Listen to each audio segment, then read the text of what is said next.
Bueno, vamos a dar inicio con nuestro tema número 2, ¿verdad? Hemos puesto un paréntesis en la enseñanza de Efesios.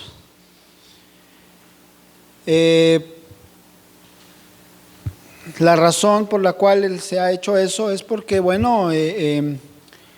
se vio la necesidad precisamente de que como cuerpo, como iglesia de Dios, tenemos que también aprender los términos que han sido usados en el Antiguo Testamento, pero cada uno de esos términos, en su mayoría de ellos, pues han sido a través de los años, han sido enseñados. Cada denominación, decíamos que había 41,000 denominaciones al día de hoy. 1980 dijimos que habían 20,000. Y pues yo pienso, el propósito de Jesucristo no creo que haya sido ese, de que hubiera 40 y tantas mil denominaciones. Y es precisamente de que vamos a regresar al libro, regresar al principio, para que empecemos a ver esos términos y podamos entender y decir nosotros, saber a quiénes se refiere cuando la Biblia nos dice las ovejas perdidas, ¿verdad? A quiénes se refiere cuando hablamos del pueblo de Israel, la casa de Judá. Todos esos términos que a lo mejor, repito, a lo largo de 1700 años aproximadamente se han venido enseñando diferentes teologías, y no estoy apuntando una sola, sino estoy hablando de todas las teologías, porque cada denominación tiene su propia teología, por si no lo sabían, ¿verdad? Yo voy con los testigos de Jehová y ellos tienen su teología, ellos enseñan, tienen sus doctrinas, sus enseñanzas acerca de Jesucristo, acerca de la palabra, acerca del Antiguo Testamento, acerca de todo eso, tienen sus teologías, y cada denominación así. Decíamos también la semana pasada que, ahorita no recuerdo el nombre de este portal de internet, que había dicho de las 20 y tantos, de las 40 y tantos mil, habían 20 y tantos mil, entre ellas, que no estaban de acuerdo, que no coincidían. Y pues de verdad eso es, yo espero que hayan, los que estuvieron ahí apuntando, pues que hayan investigado, y si hay algo que podamos revisar al final, claro, con todo gusto, vamos a revisarlo, ¿verdad? Para checar precisamente esos detalles. Así es que la semana pasada vimos cómo las bendiciones de Dios que hizo a Abraham y a su descendencia fueron establecidas ¿para cuándo? Lo vimos en Génesis 12:1, donde dice: pero Jehová había dicho a Abraham, vete de tu tierra y de tu parentela y de la casa de tu padre a la casa que te mostraré. Y haré de ti una nación grande, y te bendeciré y te engrandeceré engrandeceré tu nombre, y serás bendición. Bendeciré a los que te bendijeren, y a los que te maldijeren maldeciré, y serán benditas en ti todas las familias de la tierra. Leímos también Génesis 17 del 1 al 8, donde dice el 1, versículo 1, era Abraham de edad de 99 años cuando le apareció Jehová y le dijo: yo soy el Dios todopoderoso, anda delante de mí y sé perfecto, y pondré mi pacto entre mí y ti, y te multiplicaré en gran manera. Versículo 4 dice: he aquí mi pacto es contigo, y serás padre de muchedumbre de gentes, y no se llamará más tu nombre Abraham, sino que será tu nombre Abraham, porque te he puesto por padre de muchedumbres de gentes, y te multiplicaré en gran manera, y haré naciones de ti, y reyes saldrán de ti, y estableceré mi pacto entre mí y ti, y tu descendencia después de ti, en sus generaciones, por pacto perpetuo para ser tu Dios y el de tu descendencia después de ti. Y te daré a ti y a tu descendencia después de ti la tierra en que moras, toda la tierra de Canaán en heredad perpetua, y seré el Dios de ellos. Bueno, mencionamos también que la garantía física de ese pacto no se ha quitado, ¿verdad? Independiente, eso no tiene nada que ver, ese pacto, esa garantía que Dios puso al pueblo con el estado espiritual de los judíos, ¿sí o no? Y vimos el 53% de la lista de los, en el 2010, de los hombres más poderosos, 53 eran judíos. Así es que nosotros ni ninguna denominación puede quitar una promesa que ha sido irrevocable por Dios. ¿Ok? O sea, ¿se entendió? Dios lo ha llamado, es irrevocable. Romanos 11 lo vimos, ¿sí se acuerdan? Así es que ninguno de nosotros puede quitarle algo que le pertenece al pueblo judío. ¿Sí o no? ¿Estamos de acuerdo? Y pues vimos también ejemplos de cómo han los inventos, todo lo que han traído, ¿verdad? Para beneficencia, ¿verdad? Que han realmente, pues sí, han bendecido a muchas naciones. Así es que lo decíamos porque la mayoría, ¿verdad? Se enseña de que nosotros o la cristiandad en estos tiempos está reemplazando o ha reemplazado precisamente las promesas, y que esas promesas ya no son para el pueblo judío, sino son para la cristiandad. Y en esa lista que dimos de 100 hombres, de 100 personas, las más poderosas, vimos que había un solo cristiano, por así decirlo, porque bueno, pues es el representante de la cristiandad a nivel mundial, supuestamente. Y vimos que era, ¿quién? El Papa. Así es que vemos entonces las promesas que Dios ha hecho. Y vemos 53 judíos ahí, y supuesto un cristiano, bueno, para mí no es cristiano, pero el mundo así lo ve.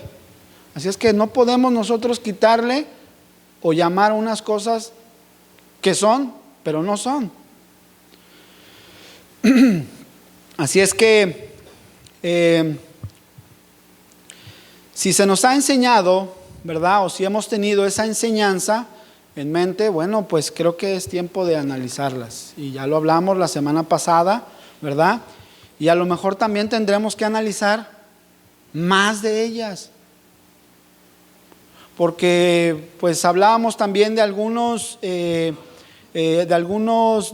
padres de la iglesia, nombramos como Agustín de Hipona, ¿verdad? En los años 190 y tantos, si mal no recuerdo, años 200, años 300, nos fuimos también hasta Martín Lutero. Imagínense, desde esos tiempos, pues varios de ellos tenían ese sentimiento antisemita, ¿verdad? Y también les mencioné que muchos de ellos no querían y no querían nada que ver, ¿sí?, con el Antiguo Testamento. Todo lo que dijera judío, no lo aceptaban.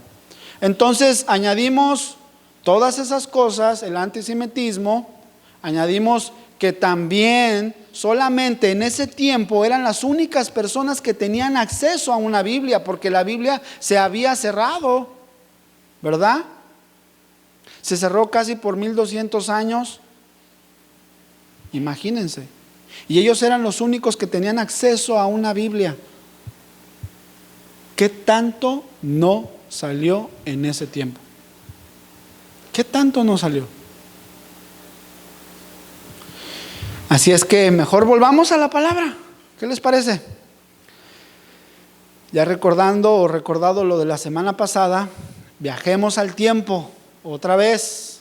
Vayámonos hasta Moisés. ¿Qué les parece? Y nos quedamos, gracias, ¿cuántas tribus estaban en la base del monte Sinaí? ¿Cuántas tribus estaban? Vayamos por favor, Éxodo 19. Éxodo 19, 20.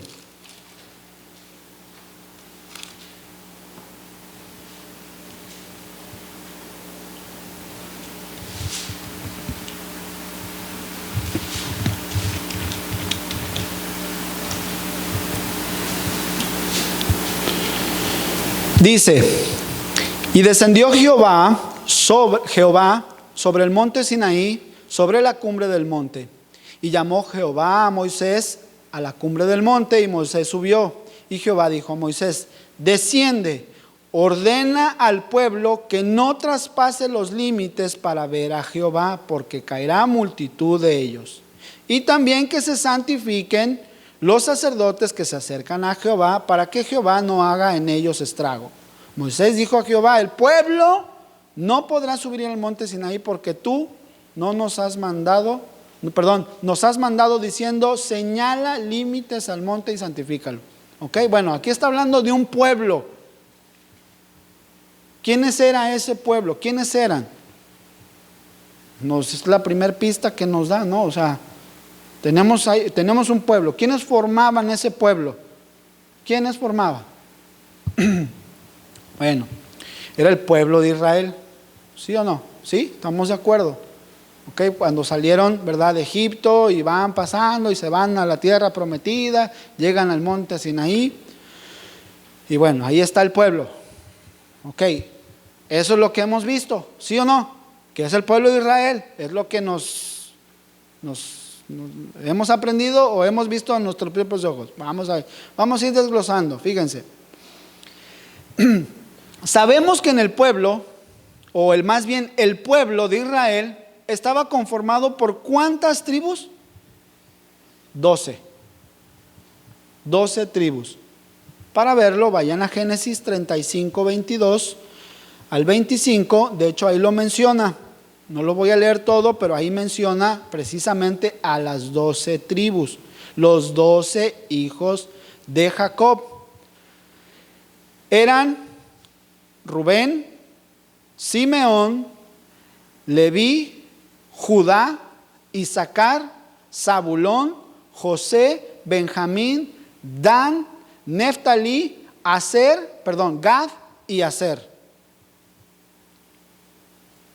Así que cuando Dios saca al pueblo de Israel de Egipto, estas eran las 12 tribus que conformaban el pueblo de Israel. Y esto es muy importante. ¿Por qué? ¿Qué tienen que ver las 12 tribus? ¿Por qué? Bueno, conforme vayamos viendo, vamos a ver precisamente por qué es tan importante esto que tengamos en cuenta o en mente. Porque de ahí va a surgir una pregunta. ¿Israel es solamente el pueblo judío? Vamos a irlo desglosando para que sí, no, y bueno, mejor qué tal si digo sí y no, y qué tal si digo que no y sí. ¿Ok? ¿Será un mito tal vez que el pueblo de Israel solamente es el pueblo judío? ¿Será una enseñanza más que me han traído? A lo mejor malintencionada o sin mala intención.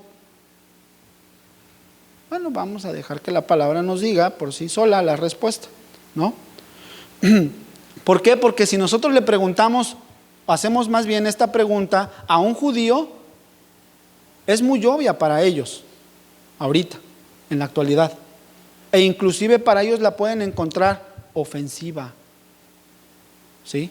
Ellos te van a decir, sí, nosotros solamente somos el pueblo de Israel. Fíjense, a mí me gusta comparar muchos términos, no quedarme solamente con un pedazo del pastel, sino empezar a ver.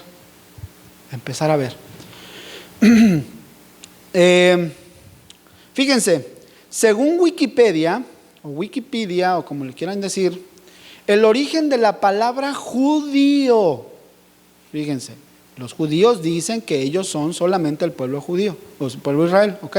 Bueno, según esto, lo que dice, inclusive los de afuera, ¿cómo ven esto los de afuera?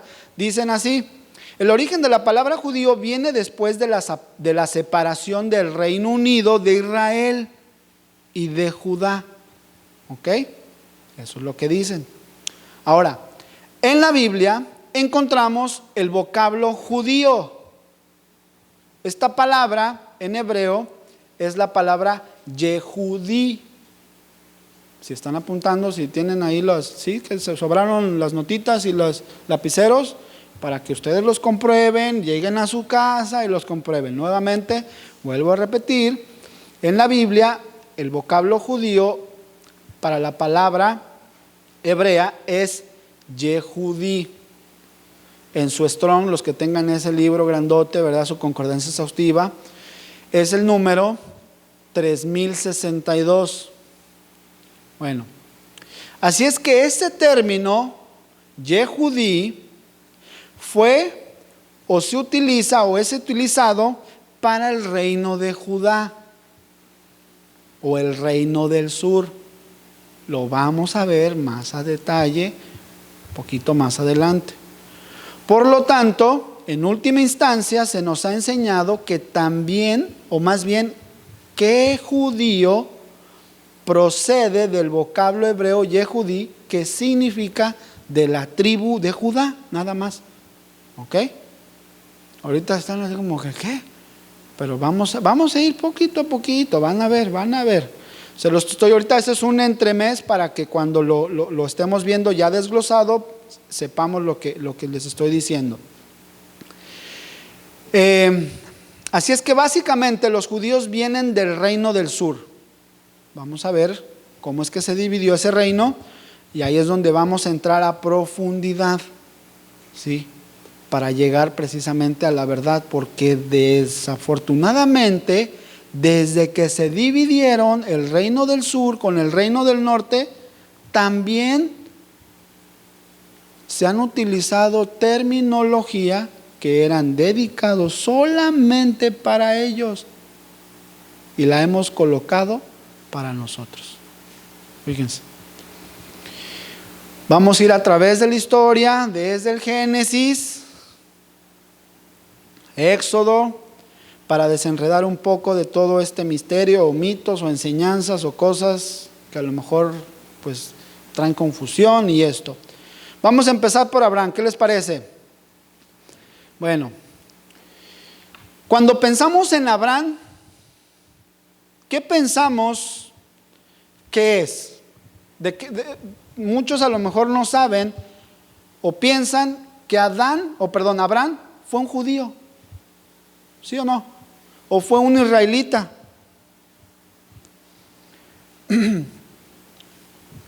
¿Cuántos saben que Abraham era un gentil?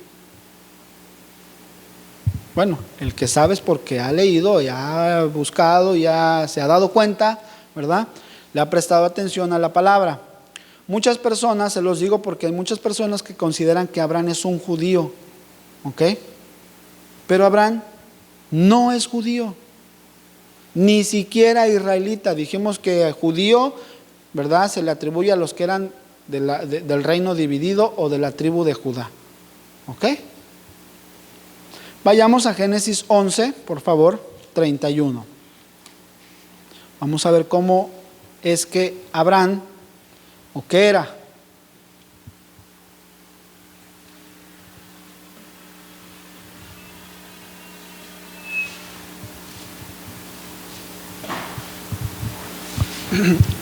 Génesis 11, 31.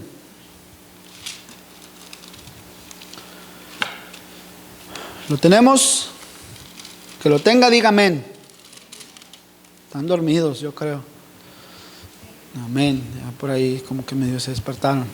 11:31 Génesis dice: y tomó Taré a Abraham su hijo, y a Lot hijo de Harán, hijo de su hijo, y a Sarai su nuera, mujer de Abraham su hijo, y salió con ellos de Ur de los Caldeos para ir a la tierra de Canaán. ¿Ok? ¿De dónde salió? De Ur de los Caldeos. Así es que Abraham, o más bien aquí la escritura nos dice que Abraham es un ¿qué? Caldeo. No era judío, ni siquiera todavía existía Judá, no era israelita porque ni siquiera tampoco existía Israel o Jacob, ¿verdad? Y fíjense, él venía de Ur de los Caldeos, de una tierra caldea, una nación politeísta. ¿Qué es esto? Que tiene muchos dioses. Estuve investigando un poco acerca de esta nación y dice que habían sabios, sacerdotes, caldeos, decían que un cierto día el dios Uaná, así se llama, Uaná, U-A-N-N-I-A, Uaná, salió del mar Eritreo, lo que por ahorita conocemos el mar donde está la India, Arabia, esa parte del mar, el mar Egipto, por más o menos, ¿ok? Bueno, perdón, Egipto, Arábigo. Entonces esta persona o este Dios salió de este mar en forma de pez, mitad pez y mitad humano. Fíjense, este es su Dios. Y que él, este Dios, Uaná, les enseñó lo que nosotros conocemos como astronomía. Les enseñó los astros y de ahí también salió la astrología. ¿Ok? Así es que fíjense, Abraham venía de una nación totalmente llena de dioses. ¿Ok? También en esa nación, los caldeos practicaban la magia blanca. Fíjense, esa magia blanca formaba parte de sus cultos para sus dioses. La utilizaban para comunicarse con sus espíritus o con espíritus que según ellos eran superiores que ellos mismos. ¿Ok? Pero también practicaban la magia negra. Y eso estaba penalizado, por así decirlo. Solamente los hechiceros practicaban la magia negra. ¿Ok? ¿Por qué era penalizado? Porque, bueno, ellos lo utilizaban para explotar sus deseos y sus pasiones. Así es que imagínense. Bueno, de ellos, de los caldeos, salieron también lo que ahorita conocemos los talismanes o las cositas para que, pues no, mira, ponte esto para que no te hagan esto y ponte esto lo otro para que no te hagan esto otro, ¿sí? Ellos se ponían esos talismanes en sus ropas para protegerse según de los malos espíritus que ellos, entre ellos mismos ahí estaban, ¿sí? Los buenos y los malos según, ¿sí? Ponían también ellos figuras de sus divinidades, de sus santos. Fíjense, ¿desde cuándo está? Desde Abraham, ¿sí? Ellos se los ponían en sus cuerpos a veces, en sus cuellos, se los colgaban, ¿verdad? Fíjense, que se ponen ahí su santito. ¿Desde dónde viene, Se los ponían también como brazaletes, ¿verdad? Para según espantar a los espíritus malignos. ¿Cuándo? ¿Cómo? ¿Cómo? No, a veces, pues yo me acuerdo cuando, no por señalar, pues la iglesia, la iglesia tradicional, ¿no? Y pues no, que ponte el rosario, es un amuleto, ¿sí o no? Pues lo único que es la virgencita o qué, o quién te pone, no sé quién te pone. Y ponte para que te proteja de esto. Fíjense desde dónde salió. Bueno, de todas estas cosas salió Abraham, ¿sí? En otras palabras, Abraham era un pagano, un gentil, ¿sí o no? ¿Ok? Sale de Ur de los Caldeos. La palabra gentil en la Biblia se conoce como nación extranjera, nada más. ¿Ok? La palabra hebrea 1471, que es Goy, así, nada más, Goy. ¿Ok? Bueno, Dios Padre llama de una nación pagana llena de ídolos a una persona que después, por medio de esa persona y su descendencia, iba a salir una nación santa y llena de sacerdotes para el Dios verdadero. Fíjense, qué impresionante. Génesis 14:13. Fíjense, vayan ahí por favor. Génesis 14:13.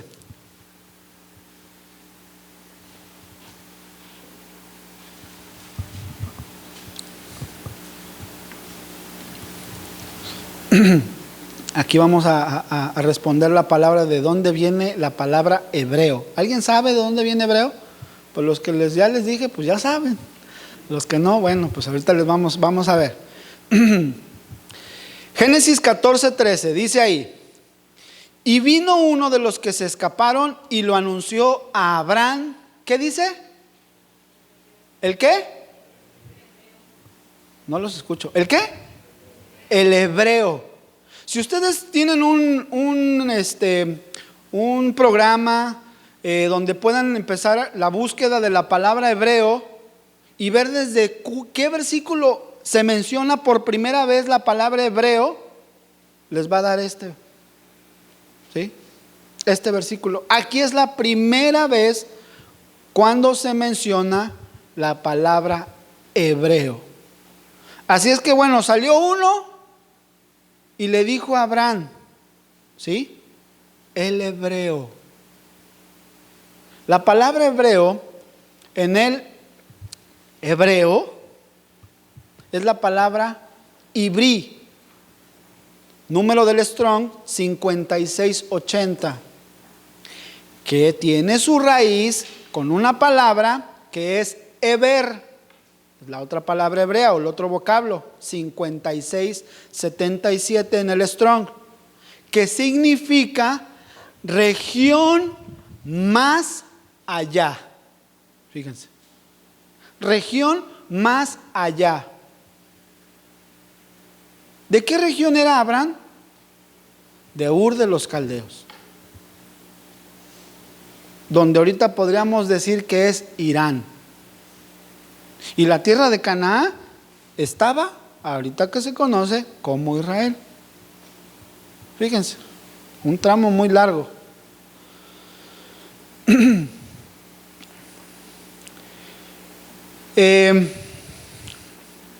Ok, les dije Irán, Irak. Ok, bueno, también se le conoce con la palabra hebrea como el que cruza.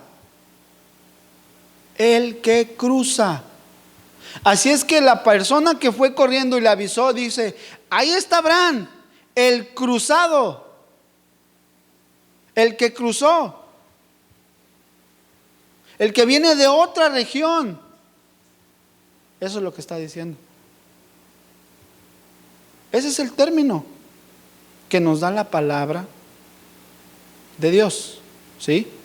Ahora fíjense, si conectamos esa palabra con el Nuevo Testamento, vamos a ver cómo engrana en una perfección, en una armonía. Vayan buscando Juan, por favor, 5.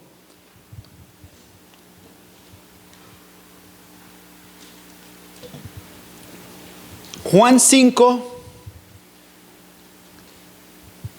24.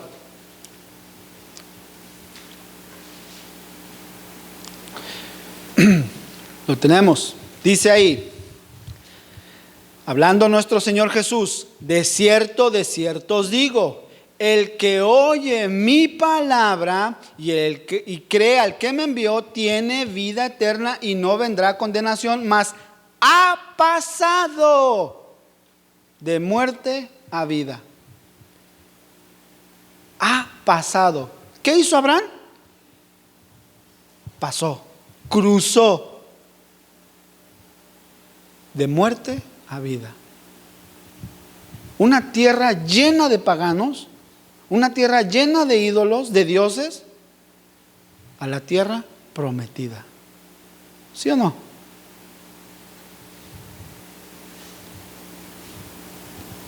En el momento que Abraham creyó a Dios, ¿verdad? Y cruzó a la tierra prometida, como dice la Escritura, fue justificado. ¿Por qué viene o por qué fue justificado? Nos dice ahí, por la fe. ¿Sí o no? Por la fe. Por la fe Abraham le fue contado. Si empieza, ¿se acuerdan ahí en Hebreos 11? ¿Ok? Así que desde el momento que creyó Abraham al Padre, él fue justificado, y de la misma manera cuando nosotros creemos en Dios, cruzamos o pasamos de muerte a vida. ¿Sí o no? Fíjense, es el mismo concepto. Pero en el griego ya tenemos dos conceptos de creer. En el Antiguo Testamento teníamos un concepto nada más en hebreo, que es creer y obedecer. Creer en obediencia, creer y hacer. Porque él creyó cuando Abraham le dijo, sal de tu tierra y de tu parentela y vete a la tierra que yo te voy a decir. ¿Y él qué hizo? Creyó e hizo. ¿Sí o no? Ese es el primer concepto o el concepto de creer en el Antiguo Testamento. Pero nosotros, en el Nuevo Testamento, el creer no es solamente creer intelectualmente, diciendo, bueno, pues yo creo. Pero si hacemos eso, creemos, confiamos como Abraham, pero no obedecemos, totalmente diferente. Por ejemplo, nosotros podemos decir, o alguien podrá decir, bueno, creo en Dios, y nunca hacer nada por Él o para Él. Fíjense. Venimos al Nuevo Testamento y Santiago nos dice, ¿crees en Dios? Qué bueno, los demonios creen y tiemblan. ¿Qué significa eso? ¿Qué significa? Los demonios creen pero no obedecen a la palabra de Dios. ¿Sí o no?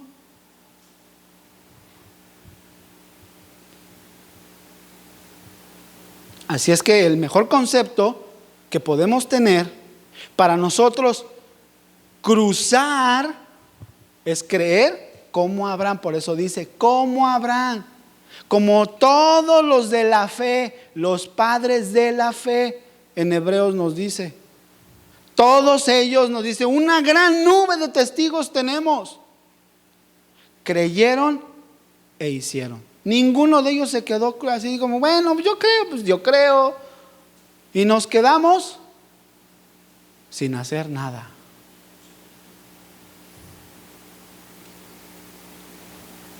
¿Cómo se le dice a alguien que dice pero no hace lo que cree? ¿Cómo se le dice? ¿Quieren leer? Mateo 23, 23.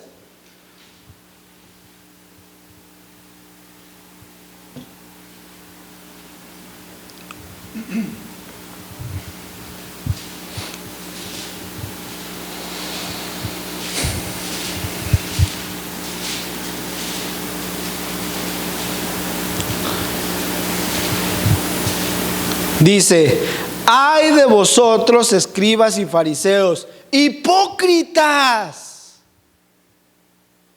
porque diezmáis la menta y el eneldo y el comino, y dejáis lo más importante de la ley, la justicia, la misericordia y la fe.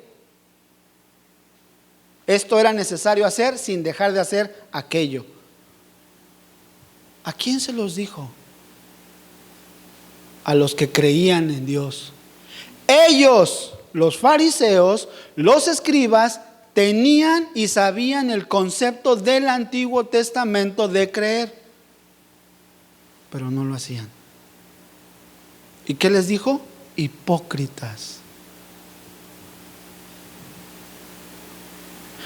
Creo en Dios, ahora nosotros, ¿verdad? Creo en Dios, creo en el Señor, pero no hago nada para guardar ni siquiera sus mandamientos. ¿Qué estoy haciendo? ¿Qué me dice? Si estuviera Jesús, ¿qué nos dijera? No seas un hipócrita. ¿Sí o no? Lo dice la palabra. ¿Duras palabras es esta? Pues es Jesús. La palabra de Jesús.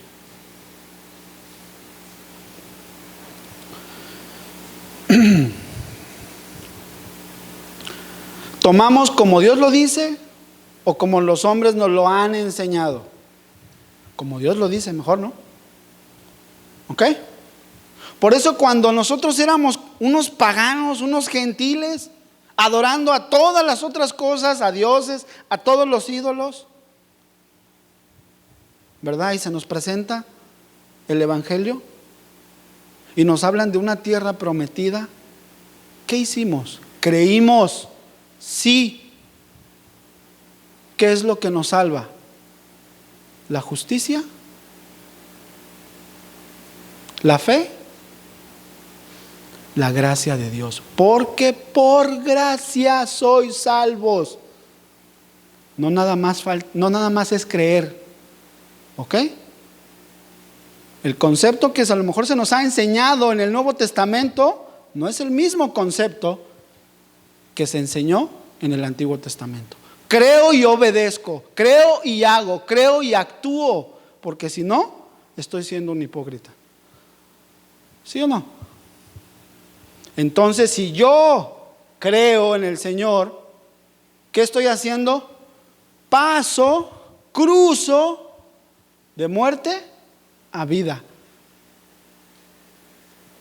Podríamos decir entonces que somos, ¿qué? Hebreos.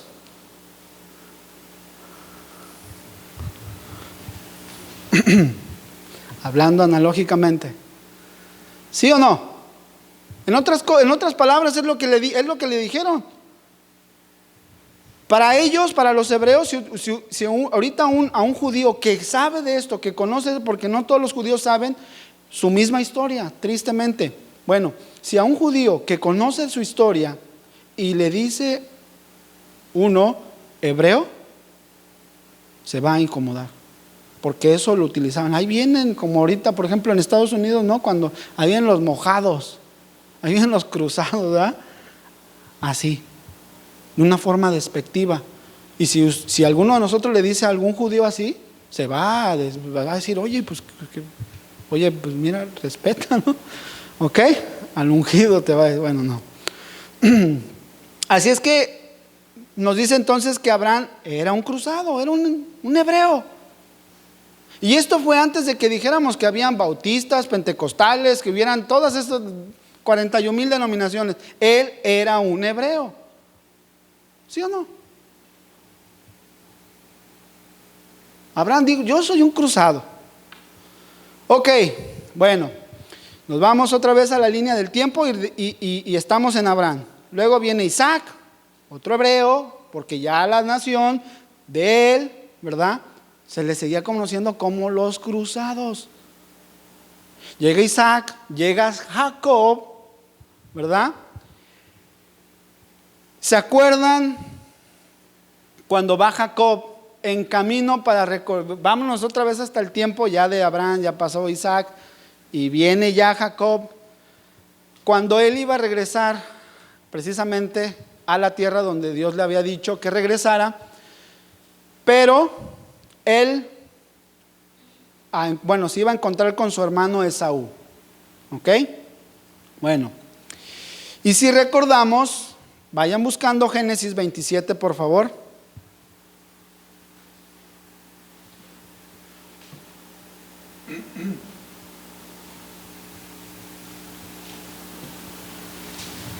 Génesis 27.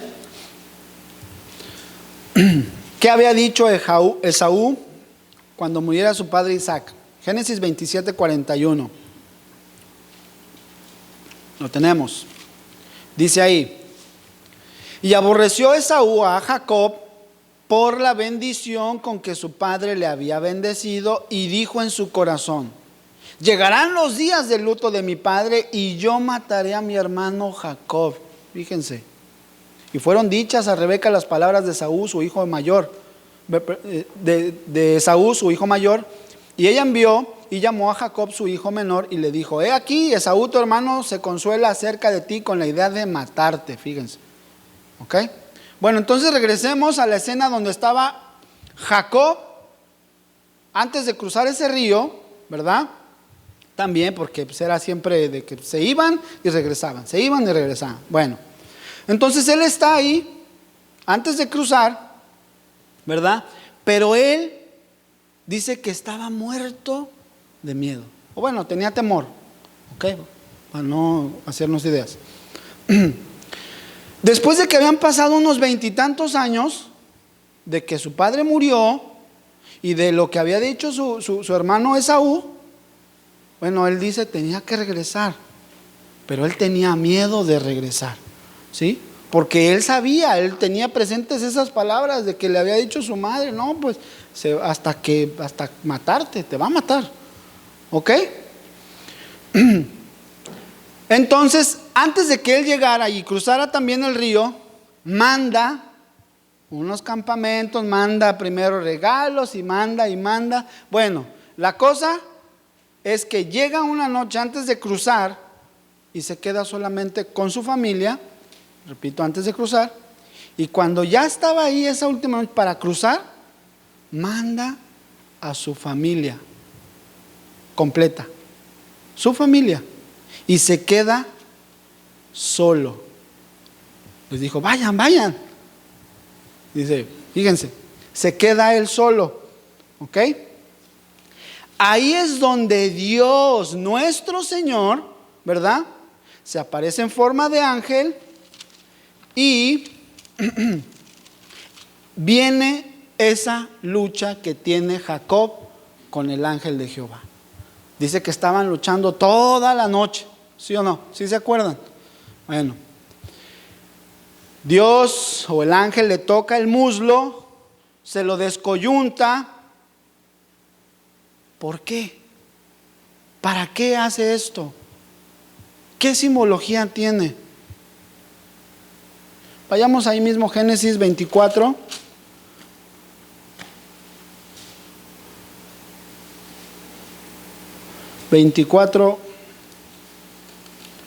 Y vamos a ver qué significa el tocar el muslo.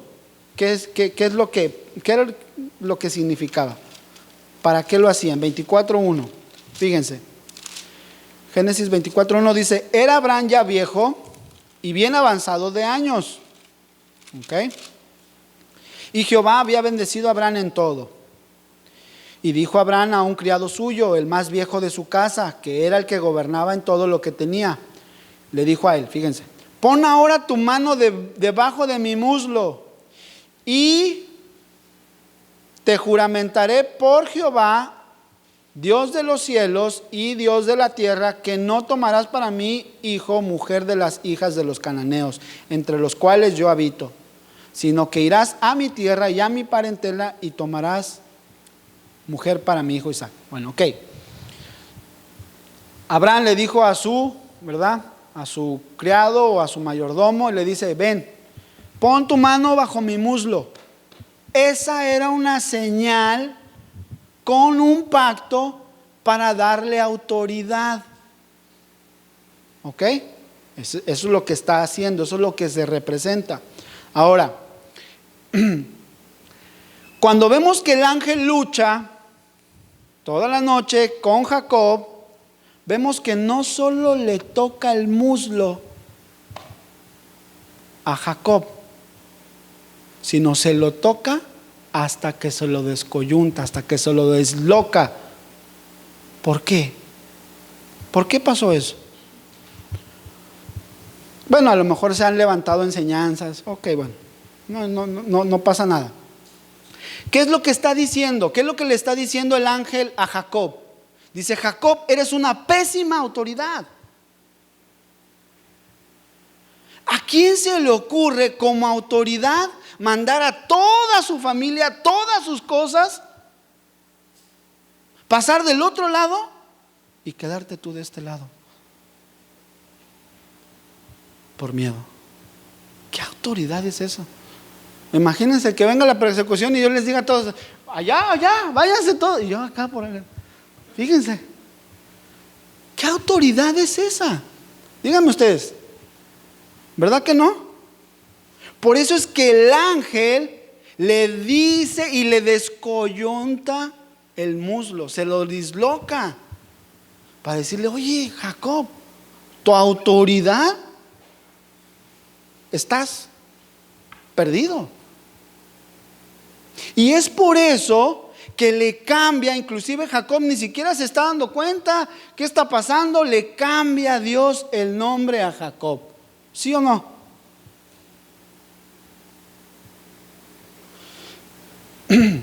Y fíjense, después de que lo disloca, dice, todavía lo bendice. O sea que no era una parte de que están peleando y no pudo, y porque sí lo pudo haber destruido, sí, pero era más que nada para enseñarle a Jacob la terrible autoridad que él era.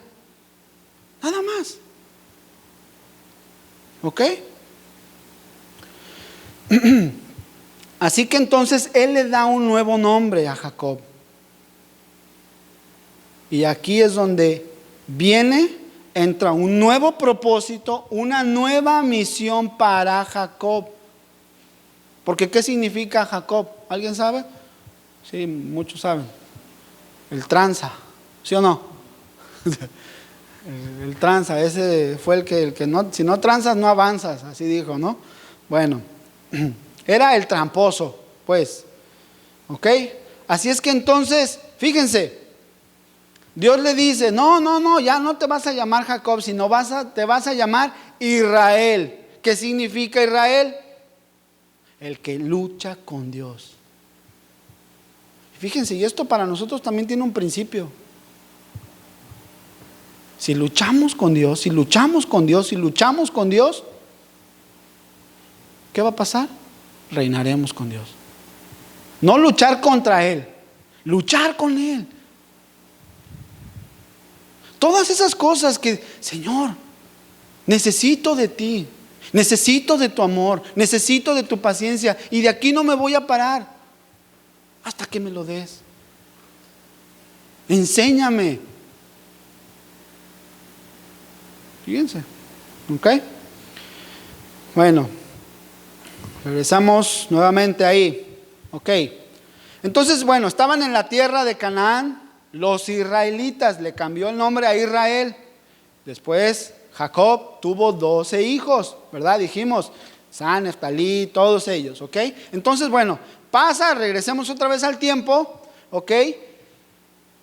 El pueblo de Israel están cautivos por más de 400 años y luego Dios los saca, los lleva en un éxodo de nuevo a la tierra de Canaán, a la tierra prometida. Y este es el mismo patrón bíblico, les digo que pasaba siempre. Se van y entran, se van y entran. Ahora, ¿qué podemos también entender nosotros con eso? ¿Cómo estamos nosotros? Estamos y de repente, y estamos y esto lo vemos igual hoy en día. Así como el pueblo ese que estaba ahí, pidiéndole, clamándole a Dios ahí en el Éxodo, bueno, antes de que lo sacara, porque dice, he escuchado el clamor de mi pueblo, sí o no, ahí en Éxodo 3 más o menos, Éxodo 2, y los he escuchado, y he visto todo lo que han hecho, fíjense, pero nosotros igual, de la misma manera, a veces también, ay Señor, le clamamos a Dios, pero regresamos otra vez a Egipto. Dios quiere que nos saquemos a Egipto de una vez por todas. Él no quiere que regresemos a Egipto. Así como el mismo pueblo de Israel, así hay muchos que están todavía entrando y saliendo y todavía anhelan las cosas del mundo. Todavía quieren, igualito. ¿Cuánto tiempo estuvieron caminando por el desierto? Todos rebeldes, que ni siquiera sabían reconocer a la autoridad que Dios había puesto. ¿Cuántas veces se levantaron contra Moisés? Fíjense la rebelión de Corea, ¿a cuántos no destruyó? El pueblo de Israel. Fíjense. ¿Por qué? Toda nuestra vida hemos estado metidos en Egipto, esclavizados ahí por 400 años ahí en Egipto. Y salimos, Dios nos saca, nos trae, nos dice la tierra prometida es esta. Pero ahí estamos, necios, con nuestras costumbres, con nuestras creencias que hemos arraigado. Y que a lo mejor muchas de esas creencias nos tienen esclavizados.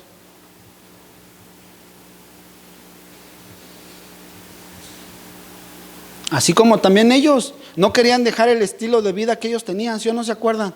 Ay, pues es que allá comíamos esto, comíamos lo otro. ¿Sí o no? ¿Cuántos están así? ¿Cuántos siguen así hoy en día?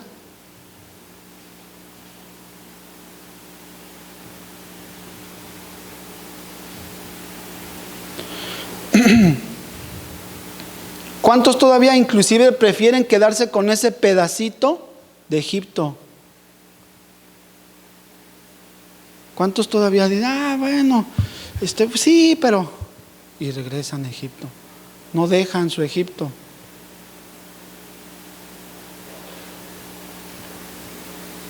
Muchos de ellos, o muchos también, están ahí dando vueltas como igual, el mismo pueblo.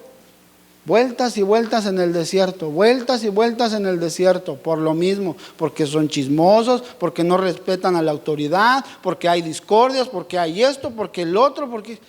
No, fíjense.